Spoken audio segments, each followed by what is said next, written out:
નમસ્કાર, વીટીવી ગુજરાતી.com પર તમારું સ્વાગત છે. મારું નામ છે કારેન ચડોતરા. ગુજરાતમાં છેલ્લા 10 દિવસથી જે રીતનો વરસાદ પડી રહ્યો છે ને એને જ કારણે ગુજરાતીઓ માટે તો આ મુશ્કેલીનો સમય જ ગણી શકાય. કારણ કે વડોદરામાં જે રીતનો વરસાદ પડ્યો, આ સાથે સૌરાષ્ટ્રમાં જે રીતનો વરસાદ પડ્યો અને હવે કચ્છમાં જે રીતનો વરસાદ પડવા જઈ રહ્યો છે ને એ ખરેખર ગુજરાતીઓએ ક્યારે માન્યું જ નહીં હોય કે આટલા મોટા પ્રમાણમાં આપણા વિસ્તારોમાં વરસાદ આવશે. પૂર જેવી સ્થિતિનું નિર્માણ થઈ ચૂક્યું છે. પરંતુ એક વસ્તુ સમજી લેજો કે અત્યારે જે સમય છે એ વાવાઝોડાનો સમય છે. આ વાવાઝોડું જે છે એ ટૂંક સમયમાં જે છે એ કચ્છમાંથી પસાર થઈને દરિયામાં જવાનું છે.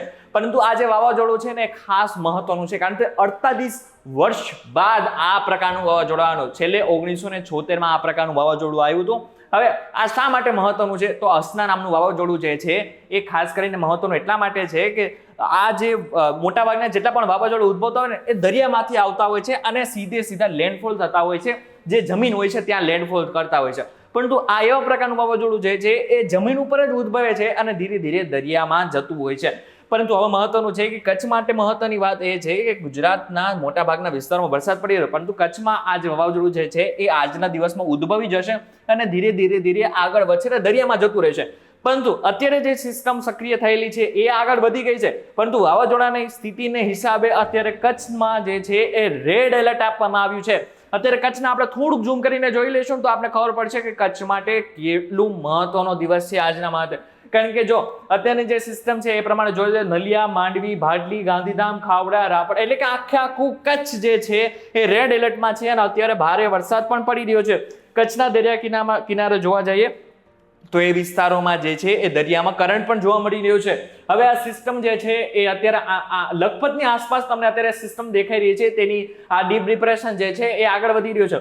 પ્લે ઉપર મૂકી દઈએ 30 તારીખ ને 30 તારીખે 2 વાગ્યા સુધી પ્લે ઉપર મૂકી દઈશું તો આપણે ખબર પડશે કે આ જે સિસ્ટમ છે એ તો આગળ વધે, પરંતુ આ જે સિસ્ટમ જે છે એ વાવાઝોડાનું સ્વરૂપ ધારણ કરી લીધું છે. 2-3 વાગતા જે છે એ આ સિસ્ટમે જે છે એ વાવાઝોડાનું સ્વરૂપ ધારણ કરી લીધું હશે. અને આ જે સિસ્ટમ છે, આ જે વાવાઝોડું જે છે એની આંખ તો દરિયામાં હશે, પરંતુ પાંખની વાત કરીએ એટલે કે એની અસરની વાત કરીએ તો ખાસ કરીને નલિયા, માંડવી, ભાડલી, ગાંધીધામ, દ્વારકા, સલાયા અને જામનગર આ એવા વિસ્તારો હશે કે જ્યાં ભારેથી અતિ ભારે વરસાદ પડશે અને પવન પણ એટલી માત્રામાં ફૂંકાવાની શક્યતાઓ હાલ વ્યક્ત કરવામાં આવી રહી છે. વાવાઝોડું તો આગળ વધી જશે, પરંતુ એની અસર છોડવાની શરૂઆત આજે 3 વાગ્યા પછીથી જ શરૂઆત થઈ જશે અને મોટા ભાગના વિસ્તારોમાં ભારેથી અતિ ભારે વરસાદ પડી શકે છે. હવે સૌરાષ્ટ્રની વાત કરી લે. સૌરાષ્ટ્રમાં કયા વિસ્તારોમાં વરસાદ પડશે આજના દિવસની વાત કરી લે. આજના દિવસ પૂરતો એટલે કે 30 તારીખ દરમિયાન ભાણવડ, પોરબંદર, જુનાગઢ, ભૈરાવાડ, ઉના, મહુવા અને દ્વારકામાં વરસાદ પડી શકે છે. બાકી બધા જ વિસ્તારોમાં સામાન્ય એવો વરસાદ પડી શકે છે.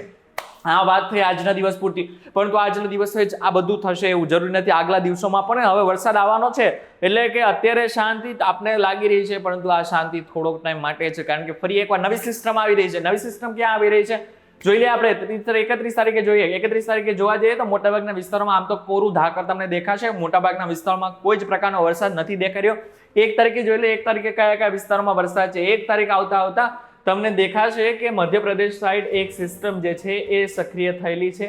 તેની અસર જે છે એ માત્ર ગોધરા, બોડેલી, લુણાવાડાની આસપાસ તેની અસર દેખાવાની શરૂઆત થશે. માત્ર આટલા જ વિસ્તારો દક્ષિણ ગુજરાતની આસપાસના અને મધ્ય ગુજરાતની આસપાસના વિસ્તારોમાં તેની અસર થશે. 2 તારીખ જોઈ લે. 2 તારીખ આવતા મહત્વનો દિવસ 2 તારીખ, કારણ કે 2 તારીખે જે છે એ ખાસ કરીને ફરી એકવાર વડોદરાવાસીઓ માટે મહત્વના સમાચાર. કારણ કે વડોદરામાં ફરી એકવાર વરસાદ આવી શકે છે, ભારે વરસાદ આવી શકે છે. વડોદરા, ગોધરા, લુણાવાડા, દાહોદ, બોડેલી, રાજપીપળા, વ્યારા, અહવા, અમોડ, ભરૂચ આ બધા જ વિસ્તારોમાં વરસાદ આવી શકે છે. સામાન્ય વરસાદ ક્યાં આવી શકે છે?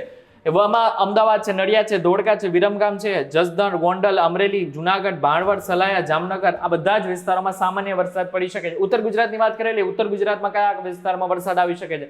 ઉપર અહીંયા આપણે જોઈ શકીએ છીએ હિંમતનગરની આસપાસ જે છે એ આપણે વરસાદ દેખાઈ રહ્યો છે. ડુંગરપુર છે, ખેડબ્રહ્મા એટલે કે ફરી એકવાર બનાસકાંઠા અને સાબરકાંઠામાં પણ વરસાદ આવી શકે છે. હવે બાકીના બધા જ વિસ્તારોમાં એટલે કે પછી 2 તારીખ સુધી તો સૌરાષ્ટ્ર અને કચ્છ માટે રાહતના સમાચાર છે, પરંતુ 3 તારીખ આવતા જે છે એ ખરેખર ફરી એકવાર સિસ્ટમ જે છે એ આપણા ગુજરાત ઉપર આવી રહી છે. આ સિસ્ટમને કારણે હાલ જે છે ભરૂચ, અમોદ, વડોદરા, નડિયાદ, ધોળકા, અમદાવાદ, લુણાવાડા, ગોધરા, બોડેલી આ બધા જ વિસ્તારોમાં ભારેથી અતિ ભારે વરસાદ આવી શકે છે. સુરતમાં પણ વરસાદની ભીતિ છે, વલસાડમાં પણ ભીતિ છે. આ સાથે સૌરાષ્ટ્રની વાત કરીએ તો સામાન્યથી ભારે વરસાદ ભાવનગર, અલંગ, મહુવા, અમરેલી, જસદણ, બોટાદ, ચોટીલા, સુરેન્દ્રનગર, વિરમગામ, અમદાવાદ આ બધા જ વિસ્તારોમાં ભારેથી અતિ ભારે વરસાદ સુધીનો વરસાદ પડી શકે છે. કચ્છ માટે રાહતના સમાચાર 3 તારીખે પણ રહેશે. 4 તારીખ આવતા મહત્વનો દિવસ થઈ જશે, કારણ કે 4 તારીખે આખું જે વાતાવરણ છે એ બદલાઈ જશે. 4 તારીખને આપણે પ્લે ઉપર મૂકી દઈશું તો આપણે ખબર પડશે કે કયા કયા વિસ્તારમાં વરસાદ આવશે.